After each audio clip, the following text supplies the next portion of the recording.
Hello everybody, Steve Griffiths here, developer of the MT Predictor software program.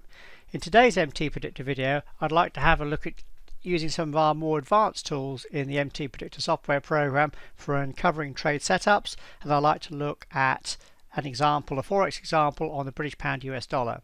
But as usual, we start with our risk disclaimer and remind you that all examples in these videos should be considered as hypothetical. No trades are actually taken, they're just shown for illustration and training purposes only. Remind you there's a risk of loss in trading and investing. Put another way, all professional traders know and understand, but more importantly accept, that losing trades can and will occur. No matter what trading approach you take, there always will be losing trades. So let's have a look at the British Pound US Dollar on a 4-hourly chart. You can see here the market moved down. If I right mouse click over this low and do Elliott Wave Intermediate, you can see that it made a nice 5-wave sequence down. This was a good 5-wave sequence because wave 3 looks to be the longest wave, and also the sequence starts at an important high. Because remember, we use Elliott waves in isolation. In other words, we don't put Elliott waves on the chart all the time. We do that because we understand that markets are basically random half the time. Therefore, half the time, basically, you can't use any kind of Elliott wave analysis because basically the market's in a random pattern. It's just plain confusing. So the sequence starts at a nice major high, you can see there, and we had 5 waves down. So what do we know after a completed 5-wave sequence? Well, typically the market will go to at least the DP from the prior wave 4.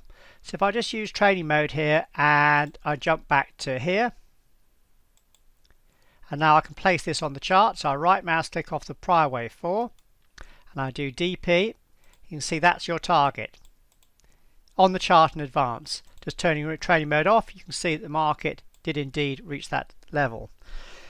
So what happens if on the higher time frame, which you're looking at here, the market makes like a wave 5 low? So let's now go down to a shorter time frame and see whether there are any trade setups on the shorter time frame.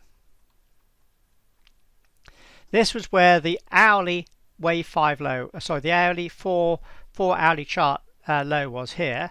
So after this the market rallied, it then came down and made a TS1 or buy setup. This was also in the direction of the large degree trend because the MTP trend was blue. I can also help confirm this by, if I just place the major pivots on, just going to place these on just so you can see the Elliott wave count a little bit clearer. There's the major count.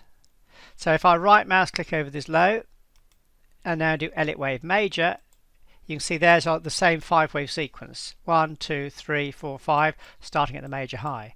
So do you see what we've done? We've basically used our Elliott wave tools to find a major or a wave 5 low.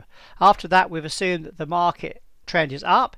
It's going to be up into the DP from the prior wave 4, which is here, and therefore we're looking for long trades, i.e. trades in the new large degree uptrend. This was confirmed by our blue MTP trend color here. So this TS1 buy setup would be a good trade to take. If I right mouse click, do analysis of the blue buy bar, at the first target a profit of approximately 3.4 R was available. If you're more aggressive, you could probably look to run that into the typical, the DP target, which is the target we said earlier, which is the DP off the prior wave 4. If you'd done that, we've just hit that where a profit of approximately 4.5 times the initial risk was available. Remember, we use position sizing to vary our number of lots, contracts or shares to keep our initial risk or our losses small. That's the key to successful trading or professional trading, is when the losses come through, and they will, they're kept small at 1R or 1 risk unit.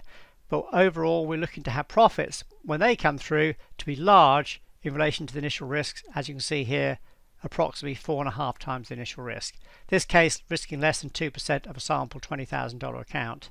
So do you see what we've done here? And this is for the more experienced users among you who wish to use our Elliott wave tool. Basically what we've done on the higher time frame chart, which was the 4-hourly chart in this case, we've seen that the market made a very nice, clean, clear 5-wave sequence. We didn't look to try and trade off the end of that 5-wave sequence, because trying to pick the end of a 5-wave sequence is actually quite hard because it's a trend termination pattern. It's like standing in front of a train. You tend to get squished more times than not. But what we've done is, once that wave 5 low was in on the shorter time frame, i.e. the 1-hourly chart, i.e. here. Once that low was in here, we then looked to see what the large trend direction was, in this case up. That was confirmed by our MTP trend going blue, and therefore look to take trades in that new trend direction, i.e. that TS1 buy setup there.